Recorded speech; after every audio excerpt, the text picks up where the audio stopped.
Episode 1 start అవగానే మనకి రంజిత్ అనే అతన్ని చూపిస్తారు. రంజిత్ తన ఫ్రెండ్స్తో కలిసి గ్రామంలో జరుగుతున్న జాతరలో ఎంజాయ్ చేస్తూ ఉంటాడు. అప్పుడే రంజిత్కి పేరి అనే అతను కనిపిస్తాడు.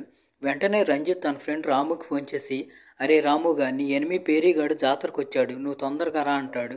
దాంతో రాము కోపంగా పేరిని వెతుక్కుంటూ జాతర వైపు పరిగెత్తుకుంటూ వస్తాడు. కాసేపటి తర్వాత పేరిని తరుముకుంటూ పేరి వెనకాలే వెళ్తున్న రాముని చూపిస్తారు. పేరి రాము నుంచి తప్పించుకోవడానికి ఇంటికి పరిగెత్తుతాడు. పేరి ఇంట్లోకి వెళ్ళిన రాము, ఒరే పేరిగా, ఈరోజు నా నుంచి నిన్నెవరో కాపాడలేరంటాడు. అంత కోపంతో ఉన్న రాముని చూసి పేరి బిక్క చచ్చిపోతాడు. ఎలాగోలా రాము బారి నుంచి తప్పించుకోవాలని పేరి అక్కడి నుండి పరిగెత్తుతాడు. రాము కూడా పేరి వెనకాలే పరిగెత్తుతాడు. ఇక్కడ మనకు అర్థమయ్యే ఒక విషయం ఏంటంటే, పేరికి రాముకి మధ్య ఏదో భయంకరమైన శత్రుత్వం ఉందని. అలా తరుముకుంటూ మళ్ళీ జాతరలోకి వెళ్తారు. జాతరలోకి వెళ్ళిన తర్వాత రాము పేరిని పట్టుకుంటాడు. వాళ్ళిద్దరి మధ్య పెద్ద ఫైట్ జరుగుతుంది. ఎలాగోలా చివరికి రాము పేరిని వేసేస్తాడు. కట్ చేస్తే సిరీస్ పాస్ట్లోకి వెళ్తుంది. ఇప్పుడు మనకు రాము ఫ్యామిలీని చూపిస్తారు. రాముకి ఇద్దరు పెద్ద అన్నయ్యలు ఉంటారు. ఒక అన్నయ్య పేరు శ్రీను, ఇంకొక అన్నయ్య పేరు గోపి. తర్వాత రాము వాళ్ళ నాన్న రాము దగ్గరికి వచ్చి, అరే రాము, మీ పెద్దన్నయ్య పనిచేయడానికి గ్యారేజ్కి వెళ్ళాడు, నువ్వు కూడా లేచి రెడీ అయ్యి గ్యారేజ్కి వెళ్ళమని చెప్తాడు. అయితే రాముకి గ్యారేజ్కి వెళ్ళటం ఇష్టం ఉండదు, ఎందుకంటే రాము బాగా చదువుకున్న అబ్బాయి. అప్పుడే రాము చిన్నన్నయ్య గోపి రాము దగ్గరికి వచ్చి, నువ్వు వెళుతూ శ్రీను కూతుర్ని స్కూల్లో వదిలిపెట్టమని చెప్తాడు. అప్పుడే గోపి కొడుకు గోపి దగ్గరికి వస్తాడు. గోపి కొడుకు కాలేజీలో చదువుతూ ఉంటాడు. అప్పుడే రాము దగ్గరికి శ్రీను వైఫ్ వచ్చి, నువ్వు అమ్మాయిని స్కూల్లో వదిలిపెట్టిన తర్వాత ఈ క్యారేజ్ని మీ అన్నయ్యకి ఇవ్వమని చెప్తుంది. రాము ఆ క్యారేజ్ని తీసుకుని శ్రీను వాళ్ళ పాపని స్కూల్లో వదిలిపెట్టడానికి అక్కడి నుండి వెళ్ళిపోతాడు. ఇంకోవైపు మనకి రామన్న అనే రౌడీని చూపిస్తారు. రామన్న ఎంత ఎదవంటే డబ్బులు ఇస్తే చాలు మనుషుల ప్రాణాలు తీయడానికి కూడా వెనకాడ్డు. గత రోజు రాత్రి రామన్న ఒక అతన్ని చంపేస్తాడు. ఆ డెడ్ బాడీని చెరువులో వేయడానికి రామన్న అతని మనిషితో కలిసి చెరువులో వేసి ఆ డెడ్ బాడీని మాయించేస్తాడు. అప్పుడే రామన్న మనిషి రామన్నతో మాట్లాడుతూ, బోధి అనేవాడు వాళ్ళ బావను చంపేయమని మన దగ్గరికి వచ్చాడు, వాడు వాళ్ళ బావను చంపేస్తే 30,000 ఇస్తానని చెప్పాడు అంటాడు. రామన్న ఆ డీల్కి ఒప్పుకుంటాడు. తర్వాత రామన్న తన సిస్టర్ దగ్గరికి వెళ్తాడు. ఆమె పేరు సుజాత. కట్ చేస్తే మనకి శ్రీనుని చూపిస్తారు. శ్రీను తన గెరాజ్లో వర్క్ చేసుకుంటూ ఉంటాడు. అప్పుడే ఒక వ్యక్తి తన ట్రాక్టర్ని రిపేర్ చేయించుకోవడానికి శ్రీను గెరాజ్కి వస్తాడు. శ్రీను ఆ వ్యక్తి ట్రాక్టర్ని రిపేర్ చేస్తున్నప్పుడు ఆ వ్యక్తి శ్రీనుతో మాట్లాడుతూ, నా కొడుకుని అమెరికా పంపిద్దాం అనుకుంటున్నాను, కానీ వాడేమో ఈ ఊరు వెళ్ళటానికి ఇష్టపడటం లేదని చెప్తాడు. దానికి శ్రీను, నీ కొడుకు అమెరికా వెళ్ళటం ఇష్టం లేకపోతే బలవంతం చేసి అతన్ని పంపించుకో, గ్రామంలో ఉండి కూడా అతను చాలా డబ్బులు సంపాదించగలుగుతాడు, దేశం నుండి దూరంగా పంపించి ద్రోహం చేయబాకు అని అతనికి చెబుతాడు. అప్పుడే రాము క్యారేజ్ తీసుకుని గరాజ్ దగ్గరికి వస్తాడు. రాము దగ్గర నుంచి టిఫిన్ బాక్స్ తీసుకుంటూ సీను, ఈరోజు రాజుగాడు కాలేజీకి వెళ్ళలేదంట, వాడు ఎక్కడున్నాడో చూడమంటాడు. రాము వాళ్ళ అన్నయ్యకి టిఫిన్ బాక్స్ ఇచ్చేసి సీను వాళ్ళ పాపను స్కూల్లో దింపేసి రాజు కోసం ఊరంతా వెతుకుతూ ఉంటాడు. అలా వెతుకుతున్న రాముకి రాజు ఒక గ్రౌండ్లో క్రికెట్ ఆడుతూ కనిపిస్తాడు. దాంతో రాముకి రాజు పైన విపరీతమైన కోపం వస్తుంది. కోపంగా రాజు దగ్గరికి వెళ్ళి, అరే రాజుగా రారా అంటాడు. అప్పుడు అక్కడున్న మిగతా వ్యక్తులు రాము పైన గొడవకు వస్తారు. ఎందుకంటే ఆ మ్యాచ్ డబ్బులు పెట్టి ఆడుతూ ఉంటారు. మధ్యలో రాజును పంపించడానికి వీల్లేదని చెప్పి వాడు రాముతో గొడవ పడతారు. రాము కూడా వాళ్ళతో గొడవ పడతాడు. అయితే రాజు వచ్చి ఎలాగోలా నచ్చజెప్పి రాముని అక్కడి నుండి తీసుకువెళ్ళిపోతాడు. అక్కడి నుండి వచ్చేటప్పుడు రాము రాజుతో మాట్లాడుతూ, ఇలా నువ్వు ఇంట్లో వాళ్ళకి అబద్ధాలు చెప్పి మోసం చేసి ఆడుకోవడానికి రాకూడదు, ఈ విషయం సీను అన్నయ్యకి తెలిసిందంటే నీ మీద కేకలు వేస్తాడని చెప్తాడు. దాంతో రాజు కూడా తాను చేసిన పొరపాటు అర్థం అవుతుంది. అక్కడి నుంచి వచ్చేటప్పుడు దారి మధ్యలో రాజుకి తన క్లాస్మేట్ కీర్తి కనిపిస్తుంది. కీర్తిని చూడగానే రాజు మనసు సంతోషంతో ఉప్పొంగిపోతుంది. రాజు ముఖం మీద నవ్వును చూసిన రాముకి వాళ్ళిద్దరి మధ్య ఏదో నడుస్తుందని చెప్పి అర్థమవుతుంది. ఆ రోజు రాత్రి సీను వాళ్ళ నాన్న సీనుతో మాట్లాడుతూ, మనం పోలీస్ ఆఫీసర్ వెంకట్కి రేపు డబ్బులు ఇవ్వాలి, రేపు డబ్బుల కోసం వాడు వస్తాడు, పోయినసారి డబ్బుల కోసం వచ్చినప్పుడు కూడా వాడు నా పరువు తీశాడని అంటాడు. అప్పుడు శ్రీను వాళ్ళ నాన్నను సముదాయిస్తూ, నువ్వేం టెన్షన్ పడకు నాన్న, డబ్బుల గురించి ఏం ఆలోచించుకో, ఎలాగైనా కానీ నేను డబ్బులు రెడీ చేస్తానని అంటాడు. అసలు ఏం జరుగుతుందంటే, శ్రీను వాళ్ళు పోలీస్ ఆఫీసర్కి 3,000 బాకీ ఇవ్వాలి. దాని గురించే ఈ గొడవ అంతా.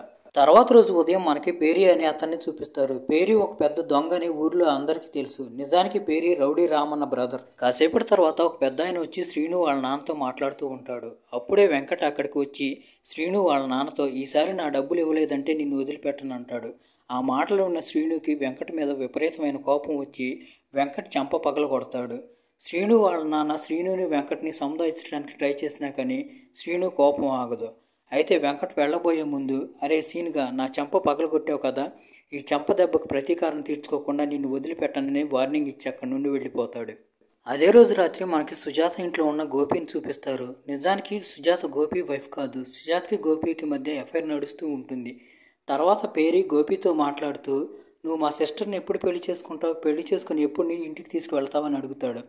దానికి గోపి, ఇప్పుడప్పుడే మీ సిస్టర్ని పెళ్లి చేసుకుని ఇంటికి తీసుకువెళ్ళటానికి కుదరదు. ఎందుకంటే ఆల్రెడీ ఇంటి దగ్గర నా భార్య ఉంది. కానీ ఏదో ఒక రోజు ఖచ్చితంగా మీ సిస్టర్ని పెళ్లి చేసుకుని నా ఇంటికి తీసుకువెళ్తానని అంటాడు. తర్వాత సుజాత రామన్న దగ్గరికి వెళ్ళి, ముందు ఈ గోపిగాడు నన్ను పెళ్లి చేసుకున్నదాకా ఓపిక పట్టండి.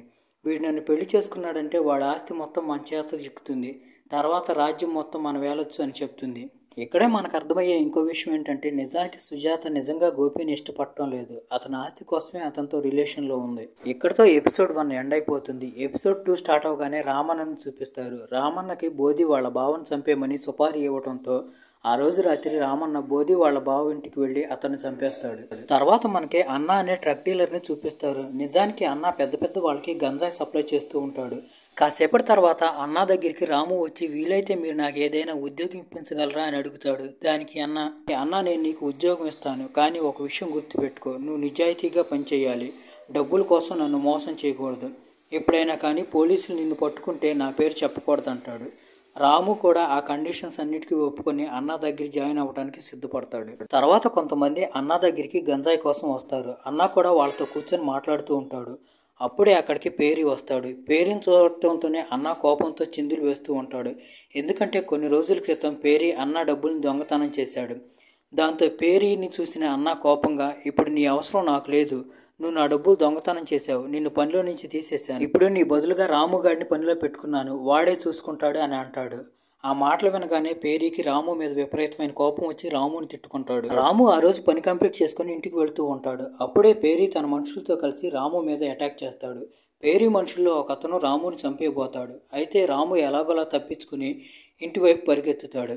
అయినా కానీ పేరి మనుషులు కొంతమంది రాముని అటాక్ చేయడానికి రాము వాళ్ళ ఇంటికి వెళ్తాడు. బయట ఉన్న వాళ్ళని శ్రీను చూస్తాడు. శ్రీను వచ్చి వాళ్ళందరి మీద కలబడి పిచ్చి కుక్కలను కొట్టినట్టు కొట్టి వాళ్ళందరినీ తరిమేస్తాడు. అప్పుడే శ్రీనుకి వాళ్ళు రాము కోసం వచ్చారని తెలుస్తుంది. దాంతో శ్రీనుకి రాము మీద విపరీతమైన కోపం వచ్చి రాము మీద కేకలు వేస్తాడు. అసలు నీకు వాళ్ళకి ఏంట్రా గొడవ, వాళ్ళు నీ కోసం ఎందుకు వచ్చారని రాముని శ్రీను నిలదీస్తాడు. అయితే రాము శ్రీనుకి అబద్ధం చెప్తాడు. నిన్న మేము క్రికెట్ ఆడుతున్నప్పుడు నాకు ఆ గుండాలకి మధ్య గొడవ జరిగిందని. రాము చెప్తుందంతా నిజమేనని నమ్మి శ్రీను అక్కడి నుండి వెళ్ళిపోతాడు. కట్ చేస్తే మనకి తర్వాత రోజు ఒకే చోట కూర్చొని మాట్లాడుకుంటున్న కీర్తిని రాజుని చూపిస్తారు. కీర్తి రాజుతో మాట్లాడుతూ చిన్నప్పుడే వాళ్ళమ్మ చనిపోయిందని, వాళ్ళమ్మ చనిపోయినప్పటి నుంచి వాళ్ళ నాన్నే తనని గారాబంగా పెంచాడని చెప్తుంది. తర్వాత రాము ఫ్రెండ్ మాట్లాడుతూ, అరే ఆ పేరీ గొడవలతో నీకేంటి రా గొడవ, వాళ్ళు నీ కోసం ఊరంతా వెతుకుతున్నారు, జాగ్రత్తగా ఉండమని చెప్పి వార్నింగ్ ఇస్తాడు. తర్వాత రోజు గోపి ఇంట్లో ఏదో పని చేసుకుంటున్నప్పుడు గోపి వైఫ్ గోపి దగ్గరికి వచ్చి, రాత్రి మన ఇంటికి గోండాలు వచ్చారు, వాళ్ళు రాము కోసమే మన ఇంటికి వచ్చారని చెప్తుంది. గోండాలు ఇంటికి వచ్చారని తెలియగానే గోపి భయపడిపోతాడు. వెంటనే రాముకు ఫోన్ చేసి ఏం జరిగిందిరా అని అడుగుతాడు. అది ఏం పెద్ద గొడవ కాదు, చిన్న గొడవే, దాని గురించి నువ్వేం పట్టించుకోకని చెప్పి మళ్ళీ రాము అబద్ధం చెప్తాడు. కట్ చేస్తే శ్రీను తన ఫ్రెండ్ క్రిష్ని కలవటానికి హాస్పిటల్కి వెళ్తాడు. ఫ్రెండ్తో కాసేపు మాట్లాడిన తర్వాత శ్రీను క్రిష్తో, నా తమ్ముడికి ఉద్యోగం వెతుకుతున్నాను, నీకు తెలిసిన చోట ఎక్కడైనా ఏదైనా పని ఉంటే చెప్పమని అంటాడు. శ్రీను తిరిగి వచ్చేటప్పుడు శ్రీనుకి పేరీ మీద అనుమానం వస్తుంది. దాంతో శ్రీను పేరీ వెంట పడతాడు. అయితే పేరీ ఎలాగోలా తప్పించుకొని పారిపోతాడు. పేరీ శ్రీను దగ్గర నుంచి తప్పించుకొని ఎలాగోలా ఇంటికి చేరుకుంటాడు. పేరీని రామన్న, రాత్రి నీకు ఎవరితోనైనా గొడవ జరిగిందా అని అడుగుతాడు. దానికి పేరీ దాచకుండా రామన్నకి జరిగింది మొత్తం చెప్తాడు. సీను పేరీ వీపంతా బద్దలుగా పగలగొడతాడు. రామన్న పేరీ వీపును చూసి ఏమైందని అడుగుతాడు. పేరీ నన్ను కుక్కను కొట్టినట్టు కొట్టాడని చెప్తాడు. దాంతో రామన్న శ్రీను మీద ఎలాగైనా కానీ పగ తీర్చుకోవాలనుకుంటాడు. శ్రీను ఇంటికి తిరిగి వస్తున్నప్పుడు శ్రీనుకి దారిలో రంజిత్ కనిపిస్తాడు. రంజిత్ రాము ఫ్రెండ్. శ్రీను వెంటనే రంజిత్ కాలర్ పట్టుకుని, రే నిన్న రాముకి గ్రౌండ్లో ఎవరితోనైనా గొడవ జరిగిందా అని అడుగుతాడు. దానికి రంజిత్ భయపడిపోతూ, లేదన్నా, అసలు నిన్న రాముగాడు గ్రౌండ్కే రాలేదంటాడు. వెంటనే శ్రీను రాముకు ఫోన్ చేసి, రే ఎక్కడున్నావు, ఈసారి నువ్వు నా నుంచి తప్పించుకోలేవు, నీ దగ్గరికి వస్తున్నాను అంటాడు. శ్రీను అంత కోపంగా మాట్లాడేసరికి రాము భయపడిపోతాడు. అప్పుడే రాము ఫ్రెండ్స్ రాముని, అన్న ఇచ్చిన డ్రగ్స్ జాగ్రత్తగా పెట్టావా అని అడుగుతారు. అప్పుడు రాము డ్రగ్స్ కోసం జేబులన్నీ వెతుక్కుంటాడు. అయితే డ్రగ్స్ ఎక్కడా కనిపించవు. నిన్న మీకే కదరా జాగ్రత్తగా పెట్టమని ఇచ్చాను, ఆ డ్రగ్స్ దగ్గర మీరు ఎక్కడైనా పడేశారేమో, ఈ విషయం అన్నాకు తెలిసిందంటే నన్ను వదిలిపెట్టడని చెప్పి రాము భయపడుతూ ఉంటాడు. రంజిత్ బైక్ తీసుకొని శ్రీను రాము కోసం కోపంగా వస్తూ ఉంటాడు. అప్పుడే సడన్గా ఒక ట్రక్ వచ్చి శ్రీను బైక్కి డాష్ ఇస్తుంది. దాంతో యాక్సిడెంట్ అయ్యి శ్రీను కింద పడిపోతాడు. తర్వాత ఆ ట్రక్కులో నుంచి డ్రైవర్ క్రిందకు దిగుతాడు. ఆ డ్రైవర్ ఎవరో కాదు, గోపి. తను గుద్దింది తన అన్నయ్యనని తెలియక గోపి భయపడుతూ ట్రక్ తీసుకుని అక్కడి నుండి వెళ్ళిపోతాడు. ఇంకోవైపు విపరీతమైన గాయాల పాలైన శ్రీను అక్కడే పడిపోయి ఉంటాడు. ఇక్కడితో ఎపిసోడ్ 2 ఎండ్ అయిపోతుంది. ఎపిసోడ్ 3 స్టార్ట్ అవగానే మనకి సుజాతకి అంత్యక్రియలు చేస్తున్న పేరీని రామన్నను చూపిస్తారు. సుజాత ఎలా చనిపోయిందో మనకు ముందు తెలుస్తుంది. తర్వాత రామన్న తన గుండాలతో మాట్లాడుతూ సుజాతను చంపిన వాళ్ళని మనం ఎలాగైనా చంపి ప్రతీకారం తీర్చుకోవాలని చెప్తాడు. అప్పుడే రామన్న తన గుండాలతో మనం సీనుగాడిని చంపేయాలి, అలాగే వాడి కుటుంబాన్ని కూడా లేపేయాలని అంటాడు.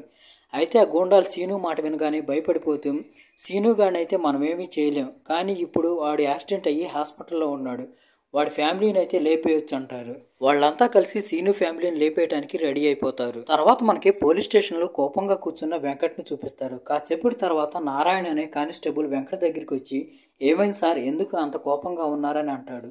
దానికి వెంకట్ నారాయణతో మాట్లాడుతూ కొన్ని రోజుల క్రితం ఆ సీనుగాడు నా చెంప పగలగొట్టాడు, దానికి ఎలాగైనా పగ తీర్చుకోవాలని చూస్తున్నానని అంటాడు. అంటే సీను మీద ఇంకా ప్రతీకారంతో రగిలిపోతున్నాడు వెంకట్ అని మనకు అర్థమవుతుంది. తర్వాత వెంకట్ సీను యాక్సిడెంట్ అయిన బైక్ దగ్గరికి వస్తాడు. ఆ బైక్లో వెంకట్కి గంజాయి దొరుకుతుంది. ఆ గంజాయిని రాము ఫ్రెండ్స్ బైక్లో పెట్టి మర్చిపోయింది. ఆ గంజాయి కోసమే రాము వెతుకుతుంది. తర్వాత వెంకట్ ఆ గంజాయిని తీసుకెళ్లి వెంకట్ పై ఆఫీసర్కి ఇస్తాడు. ఆ గంజాయిని చూసిన పై ఆఫీసర్ వెంకట్తో మాట్లాడుతూ రఘు అనే కొత్త ఇన్స్పెక్టర్ వస్తున్నాడు, ఆయనే సీను కేసుని టేకప్ చేస్తాడని చెప్తాడు. ఇంకోవైపు సీనుకి ట్రీట్మెంట్ జరుగుతూ ఉంటుంది. ట్రీట్మెంట్ టైంలో సీను నొప్పులు తట్టుకోలేక బాధతో విలవిల్లాడిపోతూ ఉంటాడు. సీనుని ట్రీట్ చేస్తున్న వైద్యుడు సీను వైపు దగ్గరికి వచ్చి సీను ప్రాణాలకేం ప్రమాదం లేదు, అతను త్వరగానే కోలుకుంటాడు, మీరు భయపడకండి అని చెప్తాడు. తర్వాత సీను తన వైఫ్తో మాట్లాడుతూ రాత్రి నన్ను యాక్సిడెంట్ చేసింది ఎవరో కాదు, నా తమ్ముడు గోపీనే అని చెప్తాడు. ఆ మాటలు వినగానే సీను వైఫ్కి 5 పేజీల పైనే ఎగిరిపోతాడు. యాక్సిడెంట్ జరిగినప్పుడు ట్రక్లో నుంచి కిందకి దిగిన గోపిని శ్రీను చూస్తాడు. అయితే దెబ్బల కారణంగా కదలలేకపోతాడు. సీను వైఫ్ సీనుని అయినా గోపి అలా ఎందుకు చేస్తాడని అడుగుతుంది. దానికి శ్రీను ఇప్పుడప్పుడే నువ్వు ఈ విషయం ఎవరికి చెప్పుకో, నేను వెళ్ళి స్వయంగా గోపిని ఈ విషయం గురించి కనుక్కుంటానని అంటాడు. కాసేపటి తర్వాత రఘు చార్జ్ తీసుకోవడానికి పోలీస్ స్టేషన్కి వస్తాడు. అప్పుడు రఘు సీనియర్ ఆఫీసర్ రఘుతో మాట్లాడుతూ ఇతని పేరు వెంకట్, నువ్వు సీను కేసుని ఇన్వెస్టిగేషన్ చేయాల్సి ఉంటుంది, వెంకట్ నీకు సీను కేసులో హెల్ప్ చేస్తాడని చెప్తాడు. తర్వాత రఘు వెంకట్ని అడిగి సీను కేసు గురించి ఇన్ఫర్మేషన్ మొత్తం తీసుకుంటాడు. కాసేపటి తర్వాత ఒక పెద్ద ఆయన గోపి వాళ్ళ ఇంటికి వచ్చి అరే గోపిగా నువ్వు ఇంకా ఇంట్లోనే ఉన్నావా, సీనుకి యాక్సిడెంట్ అయింది, వాడు హాస్పిటల్లో జాయిన్ అయ్యాడని చెప్తాడు. ఆ మాటలు వినగానే గోపి కాళ్ళ కింద భూమి 2గా చీలిపోయి తను దాంట్లోకి వెళ్ళిపోయినట్టుగా ఫీల్ అవుతాడు. అప్పుడు గోపి భయపడిపోతూ సీనుకి యాక్సిడెంట్ అయిందా, ఆ యాక్సిడెంట్ చేసింది ఎవరో కాదు, నేనే సీనుకి యాక్సిడెంట్ చేశాను, కావాలని చేయలేదు, పొరపాటుగా నా ట్రక్తో సీనుని గుద్దేశాను, అది సీను అని తెలియక నేను అక్కడి నుండి భయంతో పారిపోయాను. దానికి ఆ పెద్ద ఆయన కోప్పడిపోతూ అసలు నిన్న రాత్రి నువ్వు ఎక్కడ సచ్చావురా అని గోపిని కోపంగా అడుగుతాడు. దానికి గోపి నిన్న రాత్రి నేను సుజాత వాళ్ళ ఇంటి దగ్గర ఉన్నానని చెప్తాడు. ఇప్పుడు సిరీస్ మళ్ళీ ఫ్లాష్ బ్యాక్లోకి వెళ్తుంది. సుజాత గోపితో నన్ను ఇంకెంతకాలం ఇలా ముండలాగే ఉంచుకుంటావు, నన్ను ఎప్పుడు పెళ్లి చేసుకుంటావు, పెళ్లి చేసుకుని మీ ఇంటికి తీసుకువెళ్తావని గోపితో గొడవ పడుతుంది. దాంతో గోపి కూడా సుజాతతో గొడవ పడతాడు. వాళ్ళిద్దరూ అలా గొడవ పడుతున్నప్పుడే రామన్న అక్కడికి వచ్చి గోపిని బెదిరిస్తూ ఒక కత్తికి బయట తీసి ఒరే గోపిగా నిన్నిప్పుడే చంపేస్తా, ఈ ప్రాపర్టీ పేపర్ల మీద సంతకాలు పెట్టు, లేకపోతే నిన్నిప్పుడే వేసేస్తానంటాడు. ప్రాణాలు పోతాయని భయపడి గోపి ఆ ప్రాపర్టీ పేపర్ల మీద సైన్ చేస్తాడు. తర్వాత రామన్న గోపిని కిడ్నాప్ చేసి అక్కడే పెడతాడు. కాసేపటి తర్వాత సుజాత గోపి దగ్గరికి వచ్చి అరే గోపిగా నేను నిన్ను నిజంగా లవ్ చేశాను అనుకుంటున్నావా, ఇదంతా నేను నీ ఆస్తి కోసమే చేశాను, నీ ఆస్తి నా చేతికి రాగానే నిన్ను కూడా చంపేస్తానని అంటుంది. ఆ మాటలతో గోపికి విపరీతమైన కోపం, ప్రాణాలు పోతాయని భయం రెండూ ఒకేసారి కలుగుతాయి. అక్కడి నుంచి ఎలాగైనా తప్పించుకోవాలని సుజాతని గోడ మీదకి నెడతాడు. అయితే సుజాత దరిద్రం వల్ల గోడ కొట్టున్న మేకు సుజాత తల్లో దిగబడి సుజాత అక్కడికక్కడే చనిపోయి సుజాతను తోసేసిన గోపి అక్కడి నుండి పారిపోతాడు. సుజాతని ఆ పరిస్థితుల్లో చూసి పేరి రామన్న భయంకరంగా సుజాతను పట్టుకుని ఏడుస్తూ ఉంటారు. అప్పుడే సడన్గా సుజాత కళ్ళు తెరిచి అన్న మీరు ఎలాగైనా ఆ గోపిగాడ్ ఫ్యామిలీ మొత్తాన్ని లేపేసి ఎలాగైనా కానీ నా పగ తీరేటట్టు చేయమని రామన్ననే మాట ఇవ్వమని అడుగుతుంది. రామన్న కూడా సుజాతకు మాట ఇస్తాడు. అందుకే రామన్న సుజాత చచ్చిపోయిన తర్వాత తన గుండాలని గోపి ఫ్యామిలీని చంపేయమని పంపిస్తాడు. ఇప్పుడు ప్రజెంట్లో ఆ పెద్ద ఆయన గోపితో మాట్లాడుతూ అరే గోపి నువ్వు కొన్ని రోజులు ఎక్కడైనా దాక్కో, ఎవరికీ కనిపించకు, లేకపోతే శ్రీను యాక్సిడెంట్ కేసులో పోలీసులు నిన్ను అరెస్ట్ చేస్తారని అంటాడు. తర్వాత రాము అన్నాకి ఫోన్ చేసి అన్నా నా వల్ల ఒక పొరపాటు అయిపోయింది, నన్ను క్షమించు, ఆ డ్రగ్స్ నేను ఎక్కడో పోగొట్టేశానని అంటాడు. ఆ మాటలు వినగానే అన్నాకి రాము మీద విపరీతమైన కోపం వస్తుంది. అరే దద్దమ్మ, నేను నిన్ను పనిలో పెట్టుకోవటమే నేను చేసిన పెద్ద తప్పు, ఆ పోలీసులు ఇప్పుడు ఆ డ్రగ్స్ గురించి వెతుకుతారు. వాళ్ళకు దొరికిన తర్వాత నా పేరు కానీ చెప్పావంటే నిన్ను లేపేస్తా అని వార్నింగ్ ఇచ్చి అన్న ఫోన్ కట్ చేస్తాడు. తర్వాత రాము తన ఫ్రెండ్స్ భయపడుతూ ఏం చేయాలని టెన్షన్గా అక్కడే కూర్చుంటారు. అప్పుడే అక్కడికి పేరి తన మనుషులతో వచ్చి రాము వాళ్ళ మీద అటాక్ చేస్తాడు. వాళ్ళిద్దరికి మధ్య భయంకరమైన ఫైట్ జరుగుతుంది. అయితే ఆ ఫైట్లో రంజిత్కి తీవ్రమైన గాయాలవుతాయి. అప్పుడే అటువైపుగా వస్తున్న పోలీసులు వీళ్ళని చూస్తారు. పోలీసులు రావడంతో పేరీ మనుషులు అక్కడి నుండి పారిపోతారు. అయితే పోలీసులు రాముని అరెస్ట్ చేస్తారు. ఆ రోజు రాత్రి రాము ఫ్యామిలీ వాళ్ళు రాము వాళ్ళ ఇంట్లో నిద్రపోతూ ఉంటారు. సడన్గా ఎవరో గేట్ కదిలిచ్చిన చప్పుడు వస్తుంది. దాంతో గోపి వైఫ్ ఎవరా అని చెప్పి చూద్దామని డోర్ ఓపెన్ చేస్తుంది. డోర్ ఓపెన్ చేయగానే ఆమెకి ఎదురుగా గోపి డెడ్ బాడీ కనిపిస్తుంది. ఇక్కడతో ఎపిసోడ్ 3 ఎండ్ అయిపోతుంది. ఎపిసోడ్ 4 స్టార్ట్ అవగానే గోపి వైఫ్కి గోపిని ఎవరో చంపేసినట్టుగా కల రావడంతో భయపడి లెగిచి కూర్చుంటుంది. అప్పుడే వాళ్ళ ఇంటి తలుపులు ఎవరో తట్టినట్టుగా శబ్దం రావడంతో ఎవరా చూద్దామని ఓపెన్ చేసి చూస్తే బయట కీర్తి భయపడుతూ ఉంటుంది. అసలు ఏం జరుగుతుందంటే కీర్తి వాళ్ళ నాన్న ఎవరో కొంతమంది గుండాలు చంపేస్తారు. తర్వాత కీర్తిని కూడా చంపేయాలని కీర్తి వెంబడి పడతారు. కీర్తి ఎలాగోలా వాళ్ళ నుంచి తప్పించుకుని సీను వాళ్ళ ఇంటికి వస్తుంది. అప్పుడు రాజు వాళ్ళ తాతయ్య కీర్తితో మాట్లాడుతూ నువ్వేం భయపడకమ్మా, ధైర్యంగా ఉండు, ఇక్కడ నీకేం కాదని అంటాడు. అప్పుడే రాము వాళ్ళ ఇంటికి రౌడీలు వస్తారు. ఆ రౌడీల్ని రామన్న పంపిస్తాడు. వాళ్ళని చూసి సీను వాళ్ళ ఫ్యామిలీ మొత్తం భయపడిపోతుంది. ఆ రౌడీలు ఎలాగోలా సీను వాళ్ళ ఇంట్లోకి వెళ్ళి రాజు వాళ్ళ బామ్మను చంపేస్తారు. అది చూసి సీను వాళ్ళ ఫ్యామిలీ మొత్తం భయంతో బెక్క చచ్చిపోతారు. ఎలాగోలా చేసి ఆ రౌడీల బారి నుంచి వాళ్ళ ప్రాణాలను కాపాడుకుంటారు. ఇంకోవైపు పోలీస్ స్టేషన్లో కానిస్టేబుల్ నారాయణ రాముతో సీనుకి యాక్సిడెంట్ చేసిందని గోపినేమోనని పోలీసులు అనుమానపడుతున్నారు. ఎందుకంటే సీను యాక్సిడెంట్ అయిన అదే రోజు గోపి ట్రక్ కూడా యాక్సిడెంట్ అయిందని చెప్తాడు. ఆ మాటలు వినగానే రాము మా అన్నయ్య ఎప్పుడు అలా చేయడని అంటాడు. ఇంకోవైపు వెంకట్ రఘు దగ్గరికి వచ్చి గోపి గురించి ఇన్ఫర్మేషన్ ఇస్తాడు. ఆ ఇన్ఫర్మేషన్లో గోపి పారిపోయాడని తెలుస్తుంది. దాంతో రఘు తన ఆఫీసర్ని గోపిని పట్టుకోమని చెప్పి పంపిస్తాడు. తర్వాత రఘు రాము దగ్గరికి వచ్చి నువ్వెవరి కోసం పనిచేస్తున్నావని అడుగుతాడు. దానికి రాము నేను అన్న కోసం పనిచేస్తున్నాను. అన్న ఊర్లో గంజాయి సప్లై చేస్తాడు. అందరికీ గంజాయి సప్లై చేసేది అన్నానే, ఇంతకు మించి నాకేం తెలియదని అంటాడు. తర్వాత రఘు రాముతో మీ అన్న ఎక్కడున్నాడో చెప్పామంటే నిన్ను వదిలేస్తానంటాడు. దానికి రాము నిజంగానే నాకు తెలియదు సార్ అంటాడు. అయితే రఘు రాము మాటలు నమ్మకుండా స్టేషన్లోనే పడేస్తాడు. అప్పుడే మనకి రామన్న మనుషులను చూపిస్తారు. వాళ్ళు సీను ఫ్యామిలీ కోసం వెతుకుతూ ఉంటారు. ఇంకోవైపు రామన్న తన మనుషులతో మీరు ఏదైనా చేయండి, ఎలాగైనా చేయండి, ఆ సీనుగాడి ఫ్యామిలీ భూమి మీద ఉండకూడదని చెప్తాడు. ఇంకోవైపు సీను ఫ్యామిలీ రామన్న మనుషుల నుంచి తప్పించుకోవడానికి దగ్గరలో ఉన్న అడవిలోకి పారిపోతారు. ఇంకోవైపు పోలీస్ స్టేషన్లో వెంకట్ రాముని పిచ్చి కుక్కను కొట్టినట్టు కొడుతూ ఉంటాడు. ఎందుకంటే సీను మీద ఉన్న పగనే వెంకట్ రాము మీద తీర్చుకుంటూ ఉంటాడు. చావు దెబ్బలు తిన్న తర్వాత కూడా రాము వెంకట్కి ఏం చెప్పడు. తర్వాత నారాయణ రఘు దగ్గరికి వచ్చి ఈ ఊర్లో రామన్న అని ఒకడుంటాడు, వాడు ఎప్పటి నుంచో గోండాగిరి చేస్తూ ఉంటాడు, వాడే ట్రక్తో సీనుని గుద్దాడేమో అని అంటాడు. ఇంకోవైపు అడవిలో రాజు వాళ్ళ బామ్మ చనిపోయిందని బాధపడుతూ ఉంటాడు. అప్పుడు రాజు వాళ్ళ తాతయ్య రాజుతో ఈ టైంలో మనం చేయాల్సింది బాధపడటం కాదురా, వాళ్ళ నుంచి ఎలాగైనా మన ప్రాణాలు తప్పించుకొని బయటపడటం అంటాడు. అప్పుడే రామన్న మనుషులు రామన్నకు ఫోన్ చేసి ఆ పోలీస్ ఆఫీసర్ రఘుకి నీ మీద డౌట్ వచ్చిందంట, నువ్వు వాడికి కనిపించకుండా తప్పించుకొని జాగ్రత్తగా ఉండమని హెచ్చరిస్తారు. అంటే దీని అర్థం వెంకట్ కూడా రామన్నతో కలిసిపోయి ఇన్ఫర్మేషన్ లీక్ చేస్తున్నాడు. ఇంకోవైపు రామన్న మనుషులు ఎంత వెతికినా కానీ సీను ఫ్యామిలీ కనిపించదు. అప్పుడే రామన్న మనుషులకి ఫోన్ చేసి మీరేం చేస్తారో ఎలా చేస్తారో తెలియదు, ఎలాగైనా కానీ ఆ సీనుగాడి ఫ్యామిలీని వెతికి పట్టుకోండి, ఒకవేళ కానీ మీరు వాళ్ళని చంపపోతే నాకంటే దుర్మార్గుడిని ఇంకొన్ని చూడలేరని చెప్పి వార్నింగ్ ఇస్తాడు. దాంతో భయపడిపోయి మళ్ళీ వాళ్ళు సీను ఫ్యామిలీని వెతకటానికి బయలుదేరతారు. ఇంకోవైపు నారాయణ రఘుకి రామన్న గురించి చెప్తూ ఉంటాడు. రామన్న వాళ్ళ నాన్న కూడా పెద్ద రౌడీ. కొన్ని సంవత్సరాల క్రితం ఆయనే ఈ ఊరంతా ఏలేవాడు. ఆయన తన కొడుకులతో కలిసి ఇక్కడ దోపిడీ దొంగతనాలు చేస్తూ ఉండేవాడు. అయితే ఒకరోజు రామన్న వాళ్ళ నాన్న వాళ్ళ అమ్మను మోసం చేస్తున్నాడని తెలుస్తుంది. రామన్న వాళ్ళ నాన్నకి ఇంకో లేడీతో ఎఫ్ఐఆర్ ఉంటుంది. దాంతో రామన్న ఎలాగైనా కానీ వాళ్ళ నాన్న మీద పగ తీర్చుకోవాలని బతికుండగానే వాళ్ళ నాన్నని తగలబెట్టి చంపేస్తాడు. తర్వాత రామన్న కూడా తన తమ్ముళ్ళతో కలిసి రౌడీలాగానే బతుకుతుంటాడు. సీను వాళ్ళ ఫ్యామిలీ రౌడీల నుంచి తప్పించుకోవడానికి ఒక వ్యక్తి ఇంట్లోకి వెళ్ళి దాక్కుంటారు. ఆయన ఎవరో కాదు, సీను వాళ్ళ నాన్న ఫ్రెండ్. ఇంకోవైపు గ్రామంలో ఉండే వైద్యుడి దగ్గరికి రామన్న మనుషులు వచ్చి సీను ఎక్కడా అని అడుగుతారు. దానికి ఆ వైద్యుడు పొద్దున ఎవరో కొంతమంది రౌడీలు వచ్చి సీను మీద అటాక్ చేశారు. అయితే సీను వాళ్ళందరినీ పిచ్చి కుక్కలను కొట్టినట్టు కొట్టి తర్వాత ఎక్కడి నుండి వెళ్ళిపోయాడని చెప్తాడు. ఇంకోవైపు స్టేషన్లో రాము ఆల్మోస్ట్ చచ్చిపోయే పరిస్థితుల్లో ఉంటాడు. అప్పుడు నారాయణ రాము దగ్గరికి వెళ్ళి మీ అన్నయ్య కోసం నువ్వెందుకు నీ ప్రాణాలని బలివ్వాలనుకుంటున్నావు? మీ అన్నయ్య ఎక్కడ ఉన్నాడో చెప్పు, నేను ఎలాగైనా కానీ నిన్ను కాపాడుతాను, మీ అన్నయ్యకి ఏం జరగకుండా చూసుకుంటానని నారాయణ మాటిస్తాడు. ఇంకోవైపు పోలీస్ ఆఫీసర్ రఘు గోపి వాళ్ళ ఇంటికి వెళ్ళి వెతికితే గోపి దొరుకుతాడేమోనని అక్కడికి వెళ్ళి చూస్తాడు. అయితే అక్కడ ఎవరూ కనిపించరు. కాసేపు అటు ఇటు తిరిగిన తర్వాత అక్కడ రఘుకి చచ్చిపోయిన ముసలావిడ శవం కనిపిస్తుంది. అది చూసి రఘు షాక్ అయిపోతాడు. కట్ చేస్తే ఆ రోజు రాత్రి గోపి రాజుతో ఫోన్లో మాట్లాడుతూ ఉంటాడు. అప్పుడు రాజు గోపితో, చాలా మంది గూండాలు మమ్మల్ని చంపడానికని మా వెంబడి పడుతున్నారు, వాళ్ళు బామ్మను కూడా చంపేశారని చెప్తాడు. ఆ మాటలు విని గోపి చాలా బాధపడతాడు. అప్పుడే రామన్న మనుషులు వచ్చి రాజును పట్టుకుంటారు. ఇక్కడితో ఎపిసోడ్ 4 ఎండ్ అయిపోతుంది.